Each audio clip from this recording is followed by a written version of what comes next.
प्रश्नावली 1.3 का पहला प्रश्न।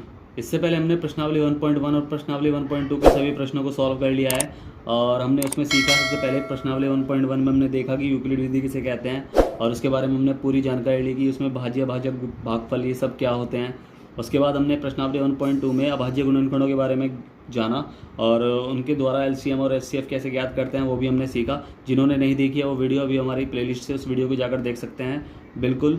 और घर पर बैठे अपने फ्री कोचिंग आराम से करिए और मेरी वीडियो को शेयर जरूर करिए यार। अगर वीडियो पसंद आ गई हो, अगर आपको कुछ सीख पाए हो इससे, तो वीडियो को शेयर जरूर करना, लाइक जरूर करना और सब्सक्राइब जरूर करना यार मेरे चैनल को। ओके, तो आज हम प्रश्नावली 1.3 के प्रश्न नंबर 1 करेंगे। उसमें दिया गया है कि सिद्ध कीजिए कि √5 एक अपरिमेय संख्या है। उसने क्या पूछा है कि सिद्ध कीजिए कि क्या √5 एक अपरिमेय संख्या है। अब हम क्या करेंगे, इसे क्वेश्चन को करने के बहुत सारे तरीके हैं। आप चाहे तो इसे √5 का रूट निकाल के, उसे मान निकाल के उसे आप कर सकते हैं और सीधा बता सकते हैं कि अरे इसका मान तो अनंत तक आ रहा है। जब हम √5 का वर्गमूल ज्ञात करेंगे तो उसका मान अनंत तक आएगा। तो हम चाहे तो उस तरीके से भी कर सकते हैं और वहाँ बता सकते हैं। जब उसका मान अनंत तक हम निकाल देंगे तो हम देखेंगे कि उसमें कोई संख्या रिपीट हो रही है, तो ये तो चलती आ रही है, चलती आ रही है, चलती आ रही है, फिर रिपीट भी नहीं हो सकती, वो चलती आ रही होगी। तो पॉइंट के बाद अगर कोई संख्या चलती जा रही है अनंत तक तो वह अपरिमेय संख्या ही तो होती है। तो आता है सिद्ध हो गया या एक अपरिमेय संख्या है। बट इसका दूसरा तरीका भी है, वो हम करके देखेंगे। चलिए शुरू करते हैं।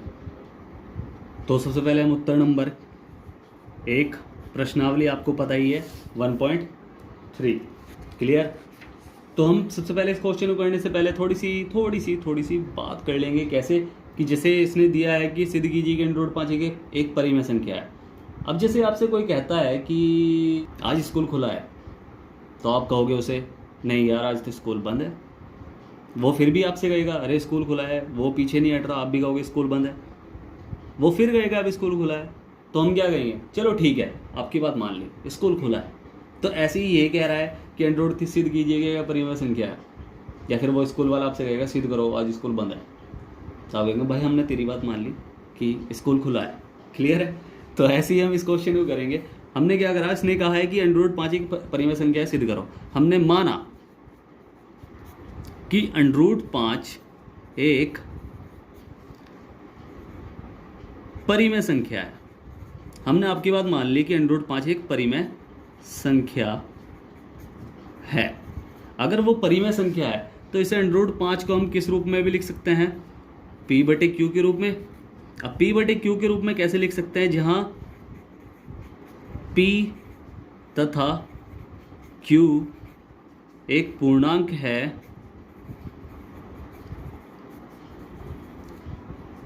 तथा सह अभाज्य है। सह अभाज्य संख्या है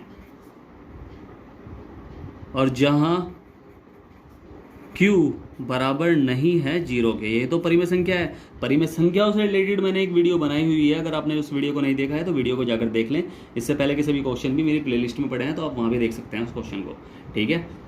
तो हमने आपकी बात मान ली कि भाई ये एक परिमेय संख्या है और हम इसे अगर ये परिमेय संख्या है तो हम इसे किस रूप में लिख सकते हैं, √5 को P/Q के रूप में लिख सकते हैं।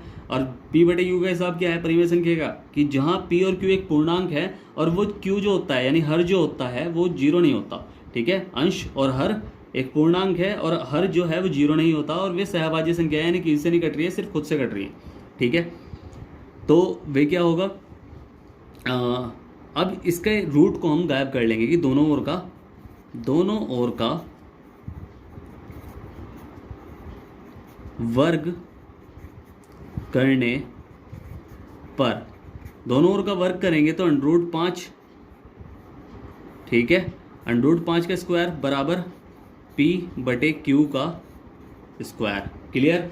अब जब √5 का स्क्वायर करेंगे तो यानी √5 गुणा √5, जब √5 गुणा √5 करेंगे तो √25 हो जाएगा इसका मान, √25। और जब √25 को सोल्व करेंगे तो आंसर क्या आएगा, 5 आएगा, ठीक है। तो आंसर मैं सीधा लिख रहा हूँ, तो 5 बराबर P²/Q², क्लियर। अब समझ में आया ना कि √5 का मान 5 कैसा आया, जब इसका हमने स्क्वायर किया तो 5 कैसा आया, क्लियर। अगर नहीं समझ में आया है तो उसे एक मिनट करके देखते हैं। अंडर रूट 5 का स्क्वायर बराबर अंडर रूट 5, स्क्वायर का मतलब 2 बार गुणा, अंडर रूट 5। अब जब 2 बार गुणा हो रही है तो क्या बन जाएगा, अंडर रूट 25, और 25 का वर्गमूल, अंडर रूट 25 का वर्गमूल कितना होगा, 5 ही तो होगा, 5 पंजे 25, ये भी तो ठीक है। समझ में आया 5 कैसे आया ये। तो अब इसे लिख लेंगे पी स्क्वायर बराबर 5, ये बटे में है ना, तो इधर की साइड जाके किस में हो जाएगा, गुणा में हो जाएगा, यानी सीधा मैं से लिख दूँ 5 क्यू स्क्वायर। तो हमने क्या देखा, पी स्क्वायर का जो मान निकल रहा है वो 5 क्यू यानी उसके गुणनखंड में 5 है। क्लियर है, नहीं समझ में आया, क्लियर। चलो अभी देखते हैं।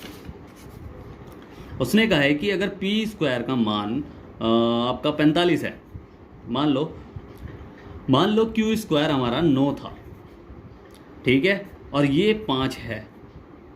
क्लियर है, 9 था हमारा क्यू स्क्वायर, ठीक है, और ये 5 है, तो क्यू हमारा कितना हुआ, 3 ही तो हुआ। अब हमने क्या करा कि क्यू का मान भाई हमने 3 मान लिया, चलो कुछ भी मान लिया, कुछ भी हो सकता है, मगर उसके गुणनखंड में 5 आ रहा है, तो हमें पता है कि अगर ये गुणनखंड में 5 आ रहा है, ये गुणा में है, तो ये उधर जाके भाग में भी तो हो सकता है, यानी ये सिंपल सी बात है। अगर ये गुणा में है, अगर इसका 45 आ रहा है तो वो सिंपल सी बात है 5 से विभाजित है। अगर 5 के गुणनखंड में कोई भी संख्या 5 से गुणा करो, 11 कर लो तो 55, तो 55 भी तो 5 से कट रहा है, ठीक है। तो हमने क्या पता करा कि पी स्क्वायर का जो मान आ रहा है उसमें 5 एक गुणनखंड है, यानी वो 5 से विभाजित है जो पी स्क्वायर का मान है, यानी कोई भी मान आ सकता है पी स्क्वायर का, ये एक चर राशि है। अतः स्पष्ट है कि P 5 का एक गुणनखंड है तथा, या फिर हम कह सकते हैं 5 से विभाजित है।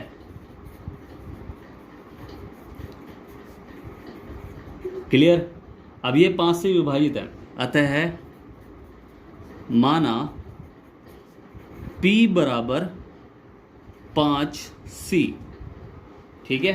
तो हमने क्या कर दिया, हमने P जो हमारा है, यानी P का मान जो हमारा आ रहा है, ठीक है, जो कुछ भी आ रहा है, कोई भी संख्या आ रही है, तो उसके गुणनखंड में 5 रख दिया, हमें पता है ना 5 से कट रहा है यो, तो 5 के हमने 5C रख दिया उसका नाम, ठीक है, कि वो 5 के गुणा के रूप में है जो भी संख्या है। जैसे ये 9 था, ठीक है, जैसे ये 9 था तो हमने 9 को C मान लिया कि ये 5C है, P का मान 5C आ रहा है, ठीक है। अब हमने 5C कर लिया, तो हमने क्या करा, ये समीकरण 1 मान लो इसे, ठीक है। P का मान समीकरण 1 में रखने पर, तो P का मान हमने समीकरण 1 में रखा, तो हमने क्या देखा इसमें 5Q स्क्वायर बराबर P का मान हमने क्या रखा 5C स्क्वायर, ठीक है। P का मान रखा है हमने, स्क्वायर तो इसके ऊपर रखा ही है, तो हमने क्या करा इसे 5C स्क्वायर कर दिया, तो 5Q स्क्वायर बराबर 5 पंजे 25 और C स्क्वायर। तो हमने क्या करा, काट दिया इसे, कैसे काट दिया, Q स्क्वायर बराबर 25 C स्क्वायर बटे 5, ये वाला 5 इधर बटे में पहुंच गया, तो 5 पंजे 25।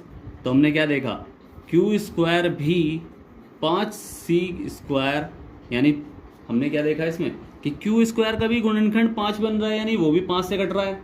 और हमने देखा था पिछले क्वेश्चन में कि P भी 5 से कट रहा था, मगर ये कैसे हो सकता है, अगर वो हम भाई परिमेय संख्या का एक गुण होता है ना कि वो P और Q एक पूर्णांक है और वह सहभाज्य संख्याएं भी होती हैं, ठीक है। तो सहभाज्य संख्या है कैसे भाई, जब ये किसी भी संख्या से कट रही है तो ये सहभाज्य कैसे हुई, तो इसलिए अतः स्पष्ट है कि Q तथा P दोनों संख्याएं 5 से विभाजित हैं, अतः विरोधाभास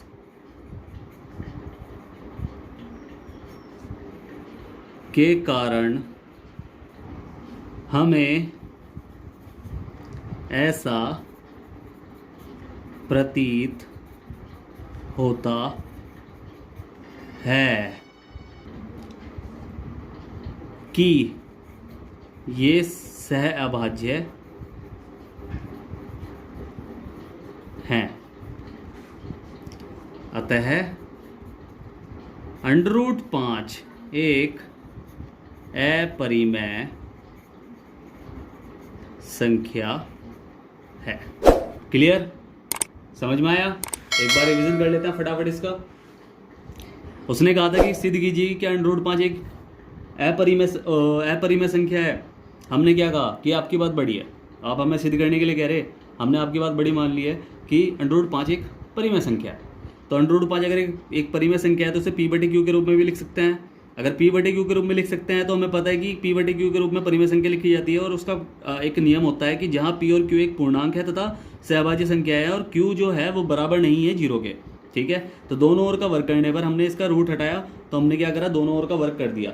अब जब दोनों ओर का वर्क कर दिया तो हमने क्या करा, 5 का √5 का जब हमने वर्गमूल निकाला या फिर मतलब स्क्वायर करा तो वो आया 5, और जब p का तो p²/q²। जब हमने q² को उधर भेजा तो हमने p² का मान हमने ज्ञात कर लिया। तो p² का जब हमने मान ज्ञात कर लिया तो उसमें हमने देखा कि ये तो 5 से डिवाइड हो रहा है, यानी 5 से कट रहा है, यानी इसके गुणनखंड में 5 आ रहा है, तो यानी भी 5 से डिवाइड हो जाएगा। चलो ठीक है, अतः स्पष्ट है कि p 5 का एक गुणनखंड है तथा q 5 से विभाजित है। तो हमने क्या करा, हमने p को मान लिया कि वो 5 के गुणनखंड के रूप में जैसे लिख लिया कि 5c है जी p। ठीक है, तो p का मान अगर हमने 5c रख दिया तो p का मान हमने समीकरण 1 में रखने की कोशिश करी। फिर हमने तो p का मान जो हमने समीकरण 1 में रखा तो हमने क्या देखा कि 5q² 5c² हो गया, ये क्योंकि स्क्वायर में था वो, ये भी स्क्वायर में हो गया। तो स्क्वायर में क्या कर दिया हमने, 5 × 5 = 25, c का स्क्वायर। अब हमने क्या करा, 5 इधर लेके गए तो कट गया, तो q अकेला बच गया, तो यानी q का मान हमने क्या निकाला, 5c²।